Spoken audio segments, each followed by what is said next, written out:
Some businesses. A proud moment, a very proud moment for the Buckeye State. The 2022 National Teacher of the Year is from Ohio. I'm nervous, excited, I'm humbled. There are so many great teachers out there, and just to be selected as National Teacher of the Year is mind-blowing. Kurt Russell, not the actor, the teacher, teaches history at Oberlin High School. That's located about 35 miles southwest of Cleveland. His students told CBS News they didn't need anyone to tell them he was something special.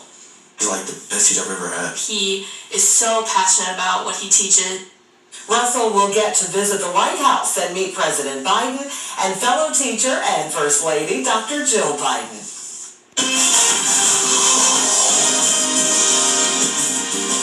Well, this morning we're dealing with cold temperatures across the Miami Valley. Most spots either at or below 32 degrees. So if you're heading out the door, sending the kids out the door for school this morning, they definitely need their winter jackets now. But thankfully we're going to see an improvement as we head into the afternoon. Now, springtime is the start of our growing season, and obviously in the fall is the end of it. But when it comes to our first freezes in spring, the earliest in Dayton is April 2nd. Typically our first freeze is around April 16th, so to be honest, this year we're pretty close to normal. The latest we've ever had is around the end of May, so kind of wild that we're pretty close to normal. We've had our first snow, and honestly, this time last year, not only did we also deal with an accumulating snow the third week of April, but we also dealt with freezing temperatures. So we're kind of repeating the same cold snow pattern that we had last year, this year. Our freeze warning, you can see here behind me, that is for most of the Miami Valley. And looking at that map here a little bit closer, the reason the far northern communities, even though they're at 32 degrees, are not under the freeze warning is because the National Weather Service monitors the start of the growing season. And so far, they haven't fully started the growing season this far north, but we have along and south of I-70, and so that's why those counties are included in the freeze warning here this morning. Hopefully you took the steps to protect any crops, plants, vegetation that you'd be worried about last night before you headed to bed. We have clouds moving in slowly. They will increase as we head through our morning, but temperatures are already going to be improving today. The beginning of the week, we struggled to get out of the 40s. This afternoon, 60 degrees with some sun sneaking in. That's going to feel so much more comfortable.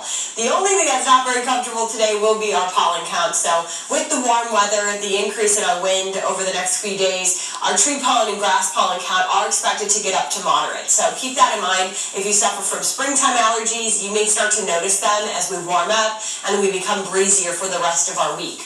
Futurecast does a good job showing these clouds moving in. You may see a stray sprinkle early in the afternoon, but here's 5 o'clock. We see breaks in the clouds as well, so you're still going to get some peaks of sun.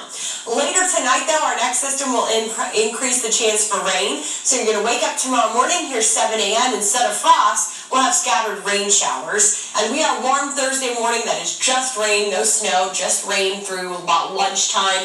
And then a lot of late day sunshine will return.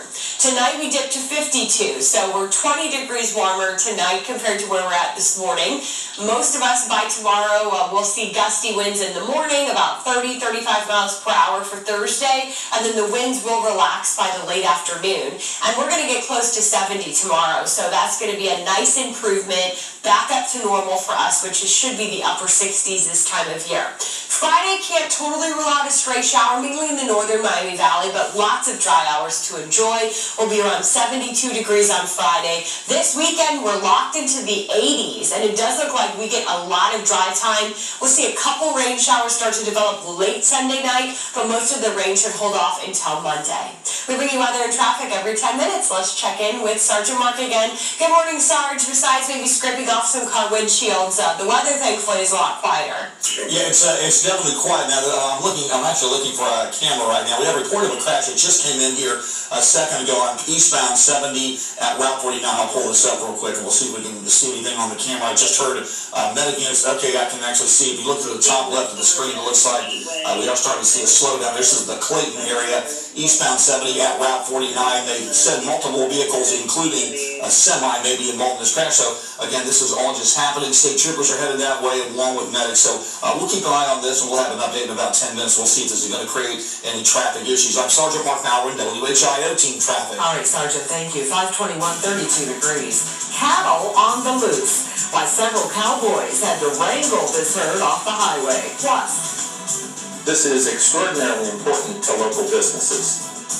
a major convention is coming back after being canceled the past 2 years. How much money organizers say it will pump into our local economy.